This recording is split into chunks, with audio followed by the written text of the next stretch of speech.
স্বাধীনতা দিবসে সাফাই কর্মীদের অভিনব সম্মান। নেতা মন্ত্রী নয়, শহরকে স্বচ্ছ রাখার দায়িত্বে থাকা সাফাই কর্মীদের হাতেই উঠল জাতীয় পতাকা। দেশের ৮০তম স্বাধীনতা দিবসে এমনই অভিনব উদ্যোগ নিল হুমায়ুপুর প্রকাশ ফাউন্ডেশন। জলপাইগুড়ির কদমতলায় সংগঠনের দপ্তরে আয়োজিত অনুষ্ঠানে অস্থায়ী সাফাই কর্মীদের দিয়ে তেরঙ্গা উত্তোলন করানো হয়। নিয়মিত বেতন না পাওয়ায় দীর্ঘদিন ধরে আন্দোলনে থাকা এই কর্মীদের সংবর্ধনাও দেওয়া হয় সংগঠনের পক্ষ থেকে। সংগঠনের সভাপতি নব্যেন্দু মৌলিক বলেন, সাফাই কর্মীরাই শহরের স্বচ্ছতার প্রধান সৈনিক, তাই স্বাধীনতা দিবসে তাদের হাতেই জাতীয় পতাকা তুলে সম্মান জানানো হয়েছে।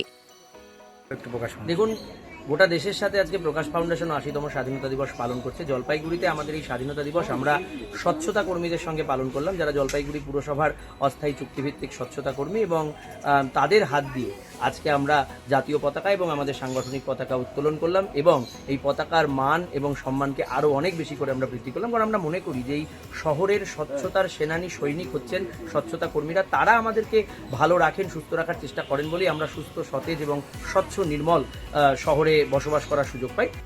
উত্তরীয়, স্মারক, ফুল, জাতীয় পতাকা ও মিষ্টি দিয়ে সাফাই কর্মীদের সম্মানিত করা হয়। এমন সম্মান আগে পাননি বলে জানান কর্মীরা। পাশাপাশি তাদের সমস্যার সমাধানে শহরবাসীর পাশে থাকার আবেদনও জানান তারা। প্রথমে তো সবাইকে স্বাধীনতা দিবসের অনেক ধন্যবাদ জানাচ্ছি, যাতে আজকে ৮০তম স্বাধীনতা দিবস। তো প্রকাশ ফাউন্ডেশনের তরফ থেকে আজকে একটা অভিনব জিনিস দেখলাম, যেটা হচ্ছে সাফাই কর্মীদের দ্বারা সংবর্ধনা দেওয়া। এটা হচ্ছে, দেখুন, আমরা দীর্ঘদিন ধরে পিছিয়ে পড়া মানুষ দিয়ে পিছিয়ে পড়া আছি, পিছিয়ে পড়াটা বলা ভুল, আমাদের পিছিয়ে রাখা হচ্ছে। আজকে এই ধরনের লোক, আমাদের যারা সাফাই কর্মী বরাবরই পিছিয়ে পড়ে আছি, তাদের দিয়ে একটা ফ্ল্যাগ হোস্টিং করানো বা তাদের সংবর্ধনা দেওয়া, এটা সত্যি একটি অভিনব এবং নতুন, যে আমরা একটা এই ধরনের প্রোগ্রামের পার্ট হতে পেরেছি। আর ৮০তম স্বাধীনতা দিবসে আমরা কি সাফাই কর্মী যারা আছি, যারা পিছিয়ে পড়া লোক আছি, তারা কি সত্যি স্বাধীনতা লাভ করেছি?